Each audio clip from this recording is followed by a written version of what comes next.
بسم اللہ الرحمن الرحیم شروع اللہ کے نام سے جو بڑا مہربان نہایت رحم والا ہے۔ جب آسمان پھٹ جائے گا اور جب تارے جھڑ پڑیں گے اور جب سمندر ابل پڑیں گے اور جب قبریں اکھیڑ دی جائیں گی، تب ہر شخص معلوم کر لے گا کہ اس نے آگے کیا بھیجا تھا اور پیچھے کیا چھوڑا۔ اے انسان، تجھ کو اپنے رب کریم کے بارے میں کس چیز نے دھوکہ دیا؟ وہی تو ہے جس نے تجھے بنایا، پھر تیرے اعضاء کو درست کیا اور تیری قامت کو معتدل رکھا، جس صورت میں چاہا تجھے جوڑ دیا، مگر افسوس تم لوگ جزا کو جھٹلاتے ہو، حالانکہ تم پر نگہبان مقرر ہیں، یعنی معزز کاتبین۔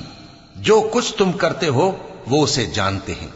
بے شک نیکوکار نعمتوں کی بہشت میں ہوں گے اور بدکردار دوزخ میں، یعنی جزا کے دن اس میں داخل ہوں گے اور اس سے چھپ نہیں سکیں گے۔